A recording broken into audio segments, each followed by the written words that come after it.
여러분 301 성전에 있다가 이러니까 넓어서 일단 너무 좋고요. 여러 가지 참 너무 좋은데 한 가지 조금 걸리는 바는 저하고 여러분하고 너무 이게 멀어요.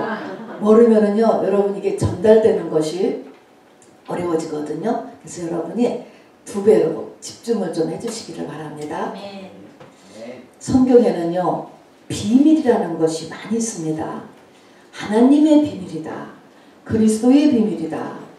천국의 비밀, 또 그리스도와 교회와의 관계의 비밀, 믿음의 비밀, 또 그 비밀들이 창세로부터 있었다라는 것입니다. 창세라는 것은 창세기 1장 1절에 태초입니다. 태초에 하나님이 천지를 창조하실 때부터 이런 비밀들이 있다. 비밀이라고 하는 것은 보통 사람들은 알지 못한다라고 하는 것입니다. 자, 이런 비밀들이 있고요. 오늘은 그 비밀 가운데서 천국의 비밀에 대해서 같이 말씀을 나눠보려고 합니다. 이 천국의 비밀 중에서도 오늘은 천국을 얻는 방법, 예수님께서 우리 오늘 길게 읽었는데요. 7가지입니다. 여러분. 천국의 비유를 7가지를 읽었습니다. 이 7가지를 통하여서 천국을 특별히 얻는 방법에 대해서 쓰고 있습니다. 오늘 같이 말씀이 꼭 마음에 이렇게 박혀질 수 있게 되기를 바랍니다. 천국. 여러분 어느 시대나 어느 민족이나요 다 이렇게 살면서 자기 사는 곳이 완전하지 않다라고 하는 것은 다 느끼는 것 같아요. 그래서 다 천국이라는 것을 사모합니다. 그래서 죽은 후에 가는 어떤 내세의 좋은 완전한 곳, 또 이 땅에 살면서도 이상향, 유토피아를 그리는 거예요. 공산주의로 하면 더 좋은 나라가 될까, 민주주의로 하면 더 좋은 나라가 될까 하면서 이렇게 이 사람 속에 있는 그 천국을 갖다가 이렇게 그리는 것입니다. 자, 이 그리는 것이고, 이 천국은 죽어서 가는 곳 또는 이 땅에서 사는 삶의 상태, 그것도 있지만 또 내면적인 거, 환경적인 거, 그리고 지금 나에게 부닥치고 있는 모든 문제가 없어지는 것, 이게 다 천국이라고 하는 단어가 포함하고 있는 것입니다. 그거를 인류가 태어날 때부터 이 땅의 어느 민족, 어느 나라거나 이 이상향을 그리워하고 있었습니다. 자, 이제 천국에 대해서 이제 오늘 말씀을 나누는데요. 여러분 천국을 사람으로 치면 누굴 것 같아요? 천국이 여러분 예수님이세요. 예수님이세요. 이제 요걸 미리 제가 답을 말씀해 드리고요. 세례 요한이 예수님보다 6개월 일찍 오셔서는 회개하라 천국이 가까웠느니라 말씀하셨습니다. 그러면 천국이 제가 이제 예수님 얘기했으니까 그러면 예수님도 오셨는데 예수님도요 공생애를 시작하실 때 보니까 똑같이 회개하라 천국이 가까웠느니라 그랬습니다. 예수님이 천국이신데 예수님이 왜 또 가까웠느니라 이렇게 말씀하셨을까? 가까웠다. 아직 천국이 아닌 거예요. 아니고 가까웠다라고 얘기하는 것입니다. 이런 의미에서 우리가 어떤 과정을 거치게 된다. 천국을 이루기 위해서는 과정을 거치게 된다라고 하는 것을 우리가 이 시간에 다시 한번 이렇게 알게 됩니다.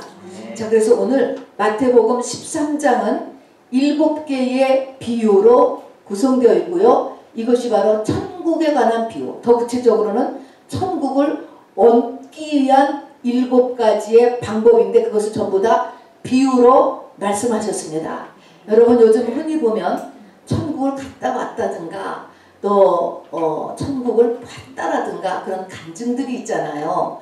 그것도 중요하지만 더 중요한 것은 기록된 성경 말씀에 있는 이 천국, 이것을 우선 먼저 우리가 얻으려고 하는 것이 더 중요합니다, 여러분. 저는 목회자로서 저의 첫 번째 사명을 성경 말씀을 올바로 그리고 잘 가르치는 것으로 제가 이렇게 알고 있습니다. 근데 우리 돌아가신 박장로님께서 임종이 얼마 남지 않았을 때 호스피스에서 저에게 저는 이제 천국 외에는 관심이 없습니다. 천국 이야기 좀 해주세요 라고 어느 날 저한테 말씀을 한 적이 있어요. 그때 같이 계셨던 분도 계실 거예요. 그때 제가 그냥 천국에 관한 얘기를 계시록 21장, 22장에 관한 이야기만 그냥 말씀을 드렸어요.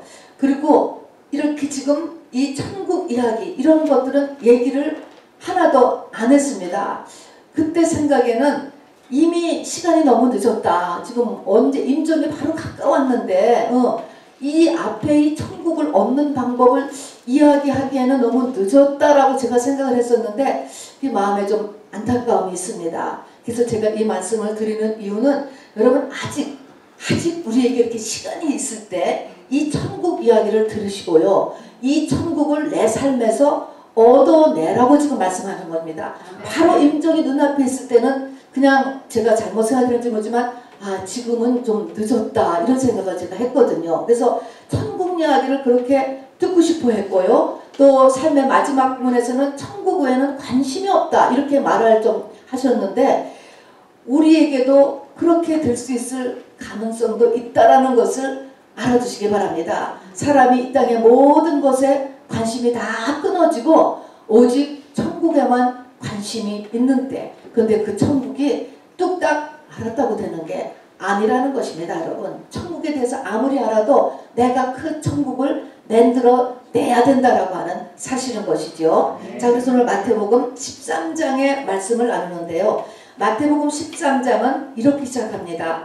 그날 예수께서 집에서 나가사 바닷가에 앉으심에 큰 무리가 모여들었다라고 시작하는 것입니다. 여기서 그날이라는 것에부터 이제 말씀을 같이 나누려고 해요. 어떤 날 이것이 앞에 뭐하고 연결되어서 예수님께서 이 천국에 대한 말씀을 하셨다는 것입니다. 그럼 그날이 이제 그 앞에 12장에 있는 말씀인데요. 무슨 이야기냐면은 예수님이 사역을 하고 계시는데 예수님의 어머니와 동생들이 찾아온 것이에요. 찾아왔더니 제자들이 막 어머니와 동생들이 왔다라고 이렇게 이제 말씀을 나누니까 예수님께서 누가 나의 어머니요 누가 나의 동생들이냐 하늘에 계신 내 아버지의 뜻대로 하는 자가 내 어머니고 내 형제요 내 자매다 이런 말씀 하시는 거에 이어서 나온 것이랍니다. 자, 무엇이냐 이야기하면은 천국을 이루는데 가족관계 가지고 가족을 가지고는 안 된다. 이거를 먼저 이야기하는 것에 연결돼서 하는 것입니다. 왜냐하면 우리가 결혼을 할 때 가정천국을 이뤄야지 이렇게 생각을 하고요. 또 이 사람의 헌신도가 가장 강한 것이 가족이거든요. 우리가 우리 자녀들 위해서 정말 뼈를 닦지 않습니까? 우리의 자녀들이 정말 천국의 삶을 살기를 원하잖아요. 그 남은 생애가요. 그렇게 하는데 가족 정말 이 가족이라고 하는 이 공동체 가족의 헌신 가족의 소속감 여러분 이거 가지고 하나님이 말씀하시는 천국이 안 된다라는 것을 이야기해요. 또 그 앞에 보면은 야고보와 요한의 어머니가 아들 출세를 위해서 또 예수를 찾아오는 게 또 나와요. 거기서도 마찬가지인데 또 천국은 뭐예요? 세상 파워를 가지고 되는 게 아니라 하는 것입니다. 여러분 세상에 뭐를 취했다라고 해서 천국이 이루어지는 것이 아니다. 이 천국은 아까도 했지만 죽어서 가는 천국 이 땅에서의 천국 이 땅에서는 나의 내면의 천국 환경의 천국 모든 삶의 여건을 다 이야기하는 것이 지금 천국이에요. 그리고 이 모든 것을 얻어내는 것은 똑같이 오늘 비유 7가지 속에 동일한 영적인 원리를 가지고 있습니다. 자, 그런데 이제 이 천국을 얻는 과정을 이야기를 하는데 예수님께서 비유로 말씀하셨어요. 이렇게 하면 천국을 얻어 이렇게 말씀을 안 하시고 비유로 7가지를 비유로 얘기했는데 왜 비유로 이렇게 얘기를 할까요? 성경에는 예수님이 사복음서에 비유로 말씀하신 것이 많은데 비유로 하신 목적이 2가지가 있어요. 첫째는 비유는 감추려고 한다는 거예요. 어떤 사람은 아유 저게 무슨 뜻이 있어 이런 거 다 아는 이야기인데 뭐 이솝 우화 같은 것이죠. 못 깨달아요. 못 깨달으라고. 그래서 감추기 위해서 비유로 하고요. 2번째는 그를 깨달은 사람한테는 마치 시청각 교제가 동원된 것처럼 마음에 딱 박히게 하기 위해서 그러니까 2가지 용법으로 비유를 하는 것입니다. 자, 그러면 어떤 사람한테는 감출까? 첫 번째는요, 감춰주는 사람은 마음 상태예요. 지금 마음 상태가 예수님이 지혜롭고 슬기로운 자에게는 숨기시고 어린아이에게는 깨닫게 하셨다. 그 말은 바로 내가 이 하나님 앞에 나왔을 때 바로 다 안다 라든가, 바리새인 서기관들 같이 지금 예수를 흠잡기 위해서 여기 모였거든요. 그런 사람들이 있어요. 이런 사람들에게는 이것이 하늘에서 문을 닫는다는 거예요. 그 사람 귀와 눈의 말입니다. 그래서 내 마음 중심이 진리를 향하여서 순수하고 사모하는 상태가 돼야 돼요, 여러분. 여러분 그러시죠? 그래서 이렇게 어린아이는 뭐예요? 항상 어린아이는 난 어린아이야. 어른하고 달리 나는 뭔가 부족해 라고 하는 이 배우는 마음의 이 빈 공간을 가지고 있잖아요. 그래서 어린아이들에게는 나타내신다는 것입니다. 그래서 마음 상태에 따라서 우리의 귀를 하늘에서 닫아버리는 경우가 있고요. 또 하나는요, 이미 그 사람의 죄가 차서 하늘에서 끝 심판하기로 작정된 사람한테는 또 이 비유는 딱 또 귀가 하나님께서 이 허락하지 않으신다는 것입니다. 닫혀버린다는 것입니다. 이스라엘이 멸망할 때가 그랬다라고 이사야서 6장에 보면 되어 있습니다. 어쩌다가 이 자리, 예배 자리에 나와 있어도 잡념이 계속적으로 들어온다거나 딴 생각을 하고 있다거나 졸음이 온다거나 정말 바깥에 나가고 싶어서 어쩔 줄을 모른다거나, 여러분 이런 증상이 자꾸 이러거든요. 하나님 앞에 크게 결단하고 다시 나서야 돼요. 그거는요 위험한 거예요. 위험해요, 여러분. 자꾸 그러면은요 이게 이미 메네메네 되길 우바르신 해가지고서 이미 심판이 더 끝났을 때는 이게 하나님께서 들을 필요가 없으신 거예요. 그대로 고치고 회개하지 않고 해결을 못하게 하시는 거죠. 그런 인해서 그냥 멸망에 이르게 되는 것입니다. 자, 그래서 비유는 이런 특징이 있다. 비유는 어떤 사람에게는 감추고 어떤 사람에게는 더 확실하게 남고, 이것이 비유의 특징이에요. 자, 그래서 하나님, 내가 비유를 듣고 메시지가 내 마음에 있기를 원합니다. 천국을 내 삶에서 또 내가 살아있는 동안에 만들어내기를 원합니다. 여러분 그렇게 마음에 각오를 꼭 하시기를 바랍니다. 자, 그래서 여기서 첫 비유가 7가지가 나오는데, 첫 번째 비유가 이제 우리가 다 아는 씨 뿌리는 비유잖아요. 자, 여기서 이게 첫 번째 비유가 가장 중요하고요. 7개 비유가 다 연결이 되어 있어요. 그래서 맨 끝에는 작은 고기들을 둘로 나누는 것으로 끝납니다. 거기에서는 의인 중에서 악인을 골라내었다. 이상하지요, 여러분? 이것으로 이제 끝이 나게 됩니다. 자, 그러니까 우리가 악인에 들어가면 안 되는 거예요. 의인 중에서 악인을 골라낸다 그랬습니다. 이때 의인은 다 교회 다니는 사람이에요.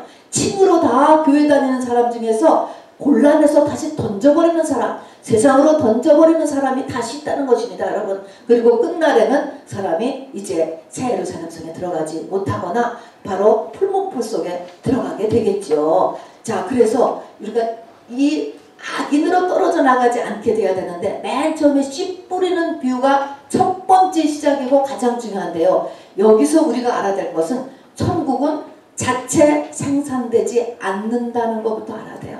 자체 생산되지 않는 게 뭐예요? 내 속에서 아무리 내가 혼자서 알고 싶어도 천국을 내가 꼭 이뤄놔야 돼. 나는 가정 천국을 꼭 이뤄야 돼. 우리 자식들은 정말 천국 같은 삶을 살아야 돼. 나 하면서 또 나 속에서 아무리 내가 생각을 한다 해도, 또 내가 아무리 착하게 산다라고 해도, 또 아무리 내가 똑똑하다고 해도, 또 그래서 혼자 어디 가서 막 수행을 한다라고 해도 여러분 안 된다는 거예요. 우리 뭐 영양소 중에 비타민C는 인체에서 생산이 안 된다면서요. 바깥에서 반드시 넣어줘야 된다면서요. 그런 것이 있는 것처럼 이 하나님의 말씀하시는, 우리를 창조하신 하나님께서 말씀하시는데, 사람의 천국은 자체 생성되지 않는다는 것입니다. 외부에서 들어가야 되는 거예요. 근데 외부에서 뭐가 들어가야 될까요? 씨가 들어가는데, 그 씨가 뭐냐면 하나님의 말씀이다 라고 누가복음 8장에 이야기하는 것입니다. 자, 그러니까 하나님의 말씀이 들어가야 되니까, 대한민국 같이 5,000년간 복음을 받지 못한 민족들은 얼마나 불쌍한 민족인지 몰라요. 일단 복음이 전 세계로 전파돼야 됩니다, 여러분. 자, 그래서 하나님의 말씀이 떨어지는 것, 이것으로부터 이 창조주는 천국을 우리 피조물한테 만들 수 있다는 것을 이야기하십니다. 자, 그런데 이 말씀이 이제 나한테 떨어졌어요. 떨어졌으면, 이 말씀이 떨어지면 이걸 씨라고 얘기했어요. 씨를 가지고 우리가 뭘 할 수 있는 게 아니잖아요. 씨는 이제 딱 흙에 떨어지면은 뿌리를 내리고 줄기를 내고 싹을 내고 커서 열매를 맺어야지 그 열매가 우리가 먹게 되는 거잖아요. 혜택을 보는 거란 말입니다. 과정이 있단 말입니다. 그런데 이게 하나님의 말씀이 떨어졌어. 씨로 떨어지는 거예요. 오늘도 씨로 떨어지는 거예요, 여러분. 근데 씨로 떨어지면 떨어지자마자 사단의 아주 무지막지한 공격에 부닥친다는 것이 맨 처음에 씨 뿌리는 비유에 바로 말씀하시는 것입니다. 여기 보니까 맨 처음에 이어서 네 가지의 마음밭이다 이렇게 이야기하는데, 여기 보니까 맨 여기 이렇게 떨어지면은 염려, 다음에 내 안에 돌짝밭이다. 돌짝은 귀신 덩어리를 그냥 돌짝밭이라고 하는 거예요. 그 다음에 내 안을 점령하고 있는 이 세상, 이 셋이 내 안에 떨어진 이 말씀의 씨를 가만두지 않는 거예요. 자, 맨 처음에 뭐예요? 염려, 그 다음에 내 안에 귀신, 또 하나는 내 안에 세상. 세상이 뭐예요? 세상에 있는 모든 것이 다 세상이에요, 여러분. 이것이 가득 차 있을 때 이 씨가 자라나죠. 뿌리를 못 박아요, 뿌리를.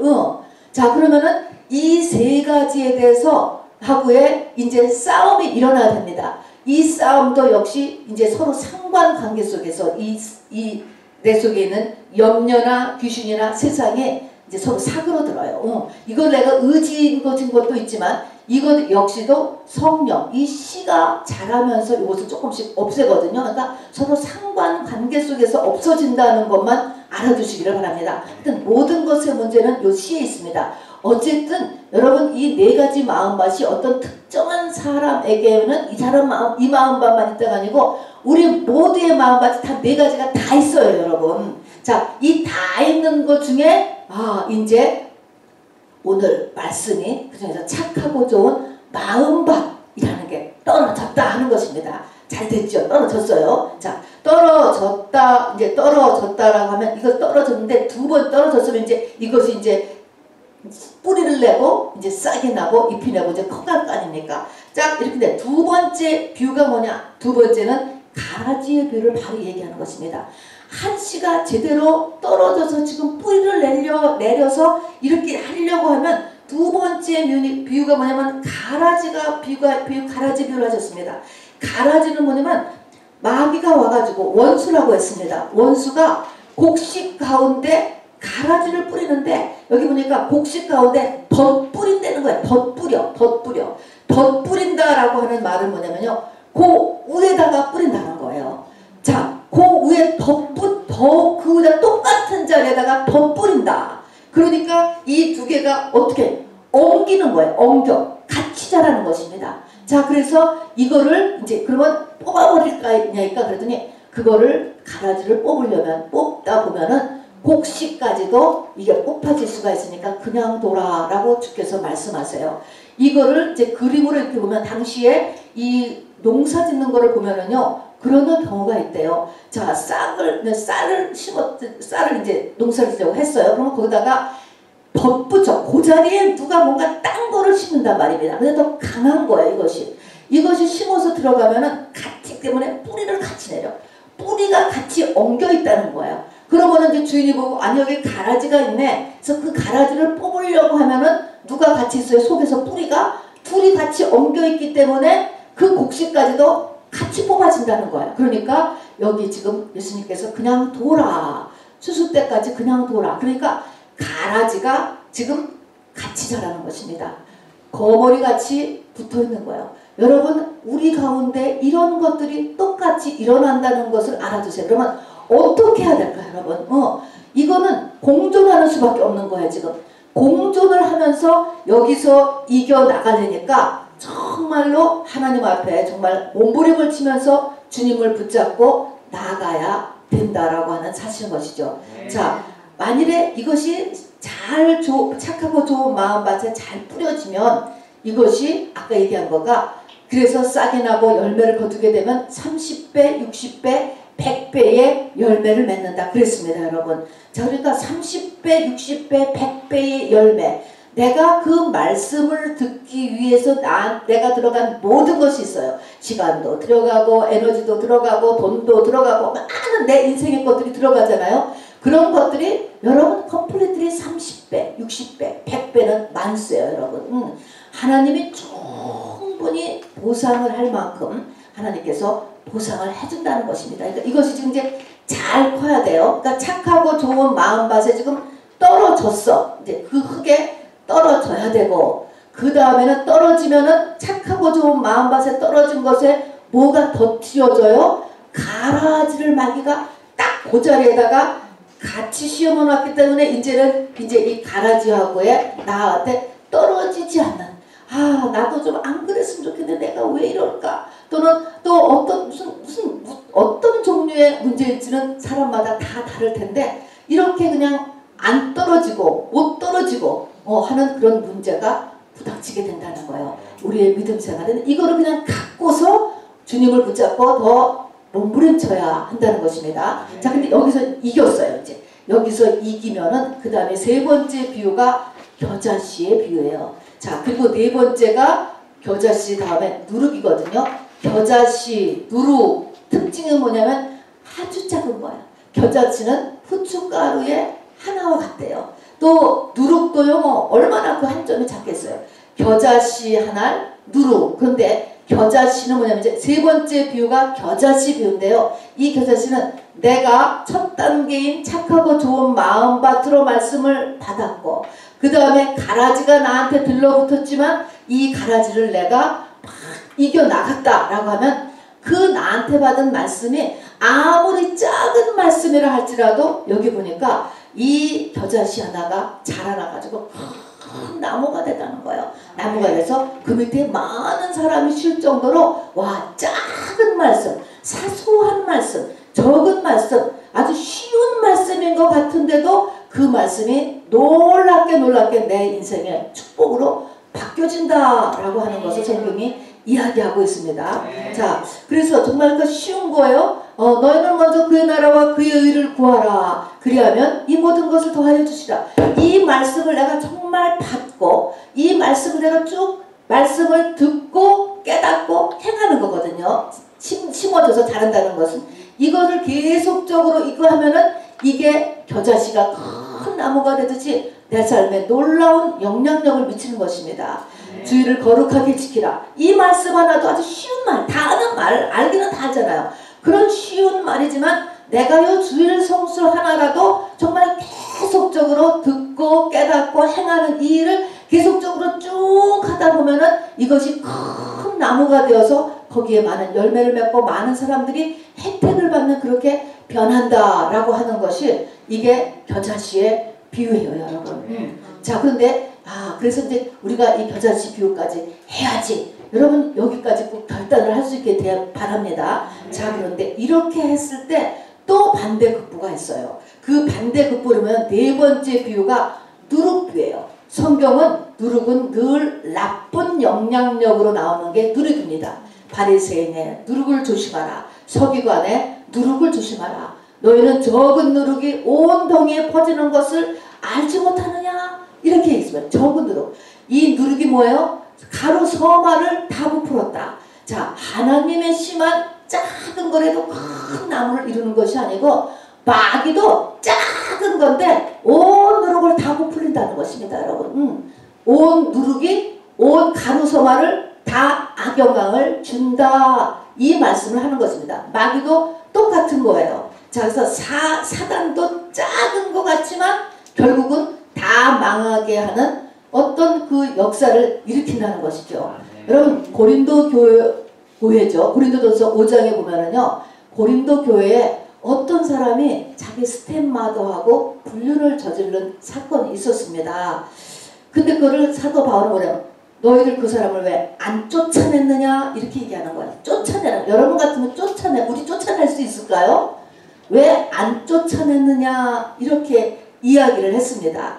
하나님은 사랑이신데 아니 다 끌어안고 기다려주고 봐줘야지. 여러분 성경에서는요 고린도전서 5장에서 바울은요 음행하는 자, 사기꾼, 우상 숭배하는 자, 술 중독된 자 그런 자들하고는 먹지도 말고 사귀지도 말고 너희 중에서 내어 쫓으라 라고 여러분 됐어요. 여러분 그대로 말씀이 있으니까 제가 그대로 읽은 거예요. 여러분 그렇게 말씀하셨습니다. 왜 그럴까요? 영이라고 하는 것은요 전염이 돼요. 전염. 이 전염이 되는데 마치 누룩을 갖다가 어떤 여자가 가루 서말에 놨더니 그 가루 서말이 다 누룩 때문에 부풀은 것처럼 이 번식력, 악한 영향력이 얼마나 큰가라고 하는 것을 잊어버리면 안 된다는 것입니다. 자, 그럼 우리가 지금 네 번째 비유까지 여러분 들었습니다. 이 비유를 우리가 자기 자신 속에 이렇게 새겨넣기 위해서요. 우리 주보 별지에 보면 요 별지입니다. 뒤에 보면은 천국의 7가지 비유를 거기다 한번 적어놨어요. 한번 보시겠어요? 보세요. 읽어봅시다. 자, 맨 처음에 천국의 비유를 말씀하시는데 이거는 천국을 얻기 위한 방법이에요. 첫 번째가 뭐예요? 4가지 마음밭의 비유. 두 번째는 가라지 비유. 세 번째는 겨자씨 비유. 네 번째는 누룩 비유. 자, 7가지가 지금 4번째까지 했습니다. 자, 4가지 마음밭. 요 4가지까지가 이제 이게 한 섹션이에요. 왜 한 섹션이라고 하냐면 여기까지는 바닷가에서 배에 앉으셔서 가르친 거예요. 그래서 그것을 해상수훈이다 이런 말을 할 정도로 요 4가지는 바닷가에서 하고 대상에 또냐면 큰 무리들을 향해서 하셨습니다. 자, 그런데 5번째, 6번째, 7번째는 바닷가가 아니고 우리 아까 읽어보면 집으로 들어가셨어요. 그러니까 집으로 누가 쫓아왔죠? 제자들이에요. 그러니까 앞에는 모든 사람들이 들어야 되는 얘기인데 뒤에 5번째, 6번째, 7번째는요 제자된 사람들이 듣는 거예요. 그러니까 내용이 조금 다르고요. 깊이도 달라요, 여러분. 그렇지만 앞에서부터 시작하는 거예요. 근데 우선 우리가 1, 2, 3, 4를 보면 여러분의 느낌이 어떠세요? 자, 천국을 얻으려면은 천국에는 하나님의 말씀이 쇠려지는 거예요. 그 말씀이 씨라는 거예요. 씨는 반드시 사과씨 아무 소용없어요. 호박씨 아무 소용없어요. 사과씨가 사과를 만들어내야 되는 것이고 호박씨는 호박을 만들어내야 되는 거예요. 과정이 필요하다는 것입니다. 자, 그래서 그것이 씨로 떨어지는데 말씀은 나한테 씨로 떨어져. 오늘도 설교를 듣고 가는 거는 씨를 그냥 우리가 받고 가는 것 뿐입니다. 이것이 내 속에서 땅에 제대로 떨어지려면 뭐하고 싸워요? 염려, 내 안에 귀신, 세상 이거하고의 싸움이 붙어요. 이것을 이기고 흙에 가만히 이제 떨어져 있어. 이제 떨어져 있으면 떨어져 뿌리를 내기 시작하면 뭐가 그 다음에 덤벼요? 가라지가 덤벼요. 가라지가 그 자리에 가라지가 똑같이 덤벼요. 자, 그것도 또 이겼어요. 다 이기고서 이제 올라갔어요. 쉬운 거 작은 말 한마디라도 내가 그것을 변치 않고 계속 정한다고 중간에 하다 집어치지 말고 그 행위를 계속 했단 말입니다. 그렇게 하면은 겨자씨 같이 잘 올라가는데 옆에서 또 뭐가 있어요? 누룩이 또 있어요. 누룩 같은 악영향을 미치는 것이 또 겨자씨하고 똑같이 심플한 것 같은데도 또 사소한 죄인 것 같은 건데도 이게 또 확 번져있는 반대급부가 똑같이 일어난다. 여러분 여기까지의 느낌에서 여러분 느낌이 어떻습니까? 저는 느낌이 말입니다. 와, 우리가 천국을 얻는 것이 엄청난 마귀하고의 싸움이로구나. 영적 전쟁이 치열하구나. 교회 나오는 것도 힘들지만요. 교회 와서 설교를 듣고 가도 내 삶에 천국에 오는 것은 굉장히 어려운 일이로구나 라고 하는 느낌을 받게 돼요. 이것을 해서 30배, 60배, 100배의 열매를 거두는 것을 못하니까 교회를 다니나 안 다니나 똑같다. 차라리 그 시간에 딴 거 하는 거가 세상에서는 더 실리적이다. 교회를 점점 안 다니게 되는 거예요. 자, 그래서 우리는 이 4가지를 할 수 있어야 돼.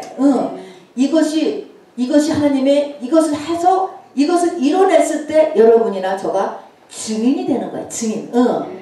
증인의 역할을 우리가 감당할 수 있고 이 천지 창조하신 그 하나님 부활하신 그 주님의 능력 가운데서 우리가 살고 생각할 수 있게 되는 것이죠. 자, 그래서 엄청난 영적 전쟁이 있다. 여러분, 우리가 2년 전에 부흥했던 조형복 목사님은요, 저한테 항상 그런 말 했어요. 성도들이 일주일 동안 무슨 하느님하고 동행하다가 와, 마귀와 동행하다가 오는 거예요. 맨날 그랬어요. 주일날 교회에서 만나잖아요. 그러면 일주일 동안은 마귀와 동행하다가 오는 거래요. 근데 왜 하나님과 동행하셨냐고 그렇게 하는데 정말 그것이 영어를 보면 맞는 말이에요. 그리고 솔직히 저 산을 돌아봐도 내가 과연 하나님하고 동행하고 살고 있는지, 마귀하고 동행하고 살고 있는지 후자가요 더 강한 것 같아요. 이렇게 보면은 말입니다. 자, 그래서 이제 이렇게 네 가지 교회를 다녀서 열매를 얻으려면 이렇게 영적 전쟁이 치열하다라고 하는 것. 그래서 우리가 중간에 만나는 거예요. 일주일 내내 두지 아니하시고. 자, 그런데 이제 우리가 5번째 비유에 들어갑니다. 이 5번째 비유부터는요, 제자를 상대로 하는 거예요. 예수님의 신부 후보생을 상대로 하는 것입니다, 여러분. 그렇기 때문에 어렵습니다. 어려워요. 자, 여기서 보니까 이제 밭에 감춘 보화 5번째가, 6번째는 좋은 진주를 구하는 비유. 두 가지가 같은 거예요. 밭에 감춘 보화를 어떤 사람이 이제 하고 좋은 진주를 구하는데 둘 다 이것을 하는 데는 모든 것을 다 팔았다는 거예요. 모든 것을 다 팔아서 밭을 샀고 모든 것을 다 팔아서 그 좋은 진주를 샀다. 똑같이 모든 것을 다 팔았다. 자, 그러면 모든 것을 다 팔아.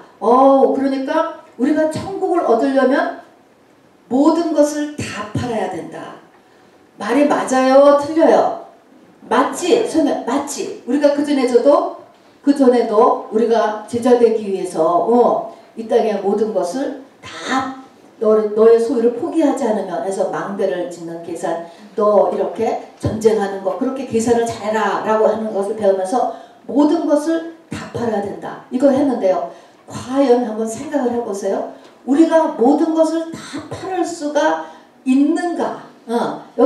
여기 밭에 감추인 보화나 좋은 진주를 하려면 모든 것을 다 파는데 모든 것을 우리가 다 팔을 수 있어요? 한번 보시기 바랍니다.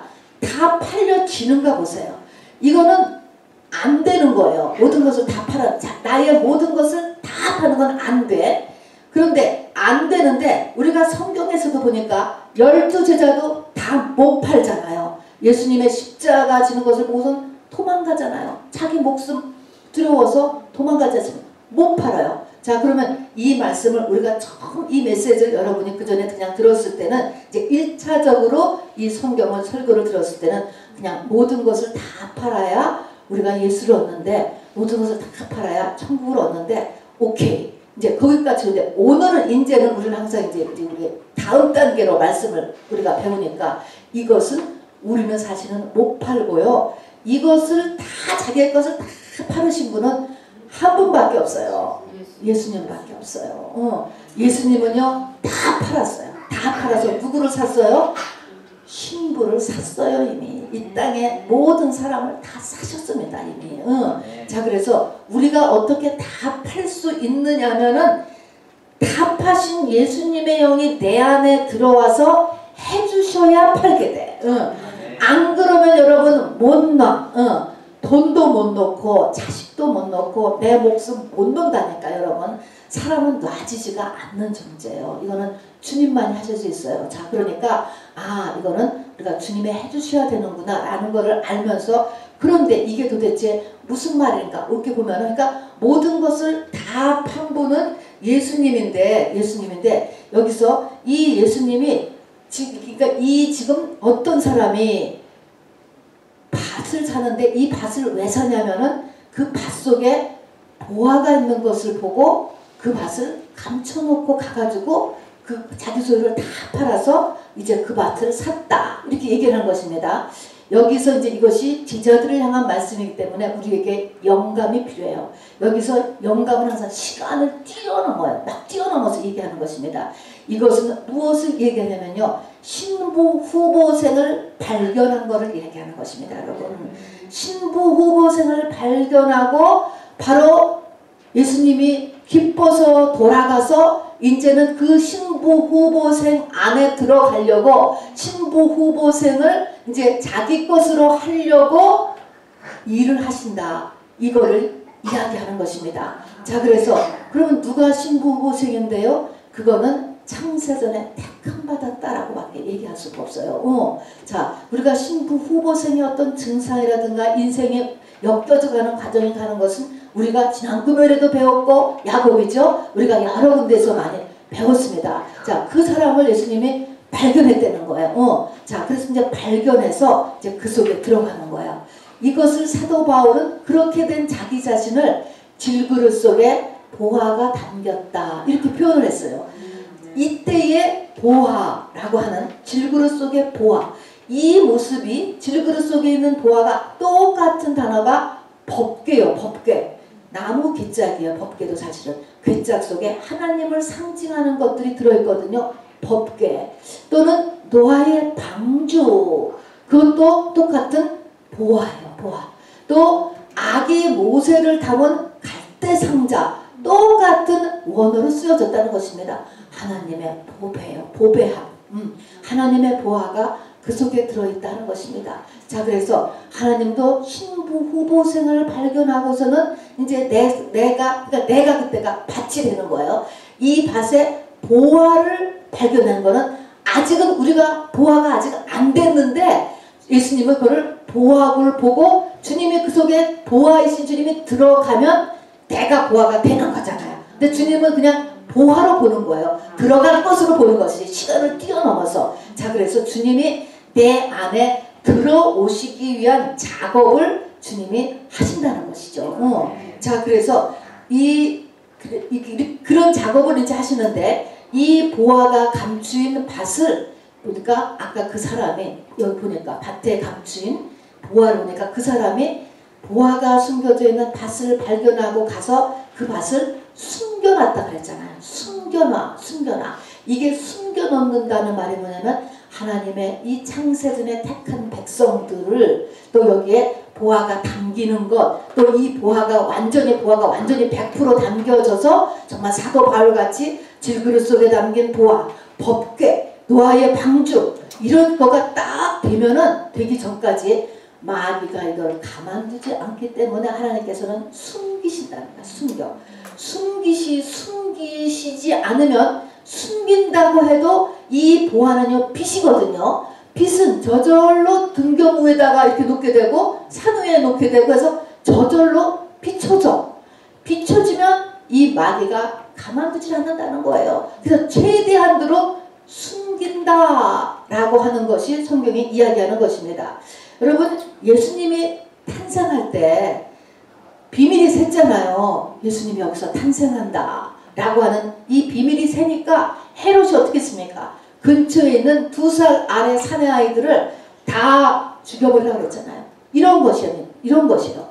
세상은 마귀가 왕노릇하고 있잖아요. 가만두지 않는다는 거예요. 이거를. 그래서 우리가 계시록 12장에서도 보면요. 어떤 해입은 여자가 지금 아들을 임신했잖아요. 그 아들을 임신했는데 7머리 10뿔을 가진 붉은 용이 세상물을 막 그냥 그 여자를 떠내려가서 죽이려고 하면서 바로 그 여자를 죽이려고 해. 왜 그 여자를 죽이려고 하냐면 그 속에 아들이 있기 때문에 그런 거예요. 그 아들이 누구예요? 예수죠. 보화예요, 여러분. 우리 속에 보화가 담길 사람, 또 지금 저 담아있는 사람을 가만두지 않는 거예요, 여러분. 그래서 이것을 우리가 알아둬야 돼요. 세상은 결코 우리와 한편이 아니에요. 자, 그래서 이것을 알아두신다. 그래서 여기 산상수훈에서도 마지막 복이 핍박받는 복. 그게 무슨 복이야? 그런데 핍박을 받게 나타나면 이것이 제대로 가는 것이라는 것을 알으셔야 된다는 것이죠. 사람들이 너를 욕하고 너를 박해하고 거짓으로 누명을 씌우고 너에 대해서 악한 말을 하고 너희를 대적한다 이렇게 이야기했습니다. 자, 그래서 이런 상태가 되고 마지막에 가서 이제 내 속에 보화가 다 찼어. 그야말로 우리가 영적인 성장을 했어요. 예수가 됐어요. 예수를 낳았어요, 내가. 이렇게 되면 그것이 의인인 거예요, 여러분. 그게 신부 신부인 거예요. 신부는 신랑과 신부는 부부는 일심동체에서 똑같다라는 거거든요. 하나님의 아들이 되었다. 제자가 되었다. 증인이 되었다. 똑같이 카피라는 거예요. 그러니까 내가 예수를 낳았어요. 자, 예수를 낳으면 어떨까? 여러분, 의인이에요. 이것이 완전한 칭의의 의인이 아니고 정말 의인. 이 땅에서 모든 피조물들이 한 사람의 의인이 탄생되기 위해서 온 피조물이 탄식하며 기다린다라고 이렇게 이야기했잖아요. 그 의인이 탄생되면 세상은 핍박을 할 것 같아요? 안 할 것 같아요? 엄청나게 세상은 핍박을 합니다. 그럼에도 불구하고 그러니까 핍박이 오는 것 가만두지 않는 거예요. 그것에 대해서 그것이 끝이에요. 그러나 그것이 다 된 것입니다. 그럼에도 불구하고요. 이렇게 내 안에 사도 바울같이 보화가 담긴 질그릇에 보화가 담기고 법궤가 되고 법궤가 내가 되었어. 또 갈대 상자가 되고 이렇게 됐으면 여러분 이 법궤가 가는 파워를 알아야 돼요. 이스라엘은 전쟁을 할 때요. 법궤를 가지고 나갔어요. 법궤가 놓이면 항상 승리를 했습니다. 법궤는 나를 어디 가서든지 이기게 하는 것입니다. 아무리 세상이 핍박을 해도 이긴다라고 하는 것이에요. 여러분 이기죠. 전쟁에 이겨죠. 또 법궤를 메고 가니까 가로막았던 요단강이 갈라졌어 안 갈라졌어요? 요단강이 갈라졌어요. 또 우리가 성방을 보면 광야 시절에 구름기둥 불기둥이 어디서부터 나왔죠? 법궤에서 올라갔습니다. 하나님의 임재 하나님의 영광이 다 이 법궤에서 나오는 거예요. 이 신부된 사람, 저 보화를 가진 이 질그릇, 여기에서 이 사람이 하나님의 영광을 이야기할 수 있는 것이고 하나님의 임재가 거기를 쫓아다니고 천사들이 쫓아다니고 그리고 바로 가로막는 요단강이 갈라지고 그리고 전쟁을 이기게 되는 놀라운 법궤가 이렇게 되는 것입니다. 자 그래서 이렇게 이제 이게 다섯 번째가 밭에 감춘 보화에 비유고요. 그래서 이 밭에 감춘 보화가 완전히 보화가 되어지는 이 상태에는 이 좋은 진주를 구하는 거하고 똑같은 것입니다. 그래서 왜 또 진주라고 얘기를 했느냐. 여러분 진주는 새 예루살렘 성에 들어가는 12개의 문이 다 뭘로 되어 있죠? 진주가 되어 있죠. 그러니까 이런 사람이 바로 새 예루살렘 성에 들어가는 거예요. 바로. 자, 근데 새 예루살렘 성에 진주가 이 땅에서 어떻게 만들어지는가라고 하는 것을 여러분이 아실 거예요. 진주는 조개가 만들어요. 근데 조개의 속에 모래알 하나가 들어오면은 조개의 그 속이 너무너무나 아파서 그 온 살에 그 모래 하나가 들어왔을 때 너무너무나 아파가지고 속에서 체액이죠. 진액을 내뿜는다고 하잖아요. 그 진액에서 자기가 좀 자기를 보호하기 위해서 진액을 내뿜는 것이 모래알 하나에 쌓이고 어떻게 견뎌보려고 하다가 그것이 진주가 되는 거예요. 그러니까 여기 있는 것처럼 내가 법궤가 되기 위해서는 보화를 담긴 이 질그릇 속에 보화를 담긴 이런 상태가 되기 위해서는 뭐가 많이 들어간다. 네가 너한테 고난이 많이 들어가는 거예요. 눈물이 많이 들어가는 것입니다. 그래서 진주 비유가 같이 거기에 붙어 있게 되는 것이 한 사람의 의인이 되는 것에 이제 이렇게 진주 비유와 보화 비유를 같이 이렇게 써놓고 있습니다. 여러분 맨 끝 비유가 7번째 비유가 뭐냐면 이렇게 되어 있습니다. 7번째 비유가 또 천국은 이제 지금 13장 47절입니다. 바다에 치고 각종 물고기를 모는 그물과 같으니 그물이 가득함에 물가로 끌어내고 앉아서 좋은 것은 그릇에 담고 못된 것은 버리느니라. 세상 끝에도 이러하니라. 천사들이 와서 의인 중에서 악인을 갈라낸다 그랬습니다. 자 여기 보니까 그물에서 다 잡혔습니다. 여러분도 나도 다 잡힌 지금 성령 받은 사람들이잖아요. 그런데 이 의인 중에서 악인을 갈라낸다라고 하는 것입니다. 여러분 이 갈라낸다는 것은요. 자 때가 돼서 아무리 해도 안 변하면 다시 갈라내는 거 뭐예요? 다시 물에 집어넣어요. 세상으로 다시 보내는 거예요. 여러분 결코 좋은 것이 아니에요. 이것이 세상으로 보내거나 아니면은 이제 보내지 않고 아니면은 풀무불에 이제 던져놓거나 이제 끝인 경우예요. 근데 우리는 그 전에 의인이 되어야 돼. 의인. 그래서 완전한 의인. 요 의인이 되는 것이 새 예루살렘 등에 들어가는 상태다. 그러니까 의인이 되어야지 여러분 천국의 핵심인 새 예루살렘 성에 들어가요. 의인이 되어야 이 땅에서 나의 내면과 환경에 천국을 이루는 삶을 산다. 여러분 이 말이죠. 어렵지요. 특별히 1절 네 번째 비유까지는 여러분 그런데 우리가 받아들일 수 있지만 5번째, 6번째, 7번째는 바로 나에게 왜 환난이 오는가 라고 하는 것을 우리가 깨달아야 되고 또 그 환난이 결코 쉬운 환난이 아닌 것입니다. 여러분 자기 십자가를 지고 죽으라 간단하게 주님께서 그렇게 말씀하신 거하고 똑같은 것입니다. 여러분 했을 때에 바로 천국이 나의 내면과 환경과 영생일까지 이루어진다는 것입니다. 자 여러분 결단입니다. 여러분 말씀을 그냥 이렇게 머리에 있던 거나 한 귀로 듣고 한 귀로 흘려버렸다거나 또 아예 안 들었다거나 라고 하면은 내 마음속에 있는 3가지 마음밭에 우리가 다 사로잡힌 거고요. 역시 또 아무것도 아닌 거예요. 교회 나온 것이. 자 그러나 나에게 착하고 좋은 마음밭에 내가 지금 떨어졌다라고 한다면 여러분 4가지 마음밭 또 가라지, 겨자씨비요, 누룩비요 이걸 보면서 여러분 느낌이 어떠세요? 이 느낌이 천국은요 모든 문제를 해결하는 것 내 소원을 이루는 것은 결코 쉽지 않구나 라는 걸 알아두게 됩니다. 제가 물어볼게요. 결론으로 천국은 시작이 어디서부터 와요? C는 뭐예요? 하나님의 말씀은 나한테 뭘로 다가와요? C로 온다 그랬어요. 먹을 수 있는 걸로 오는 게 아니에요. 이것이 내 안에서 과정을 거쳐야지 내 삶에 병도 낫고 돈도 벌고 자식도 잘 되고 하는 거가 과정이 있는 거야. 과정. 말씀은 나에게 C로 온다라는 것을 잊지 마세요. 이 씨가 열매를 맺기 위해서는 누구하고의 대판 싸움을 해야 돼요? 마귀하고의 대판 싸움이 있어요. 여러분 엄청난 싸움이 있는 거예요. 엄청난 싸움.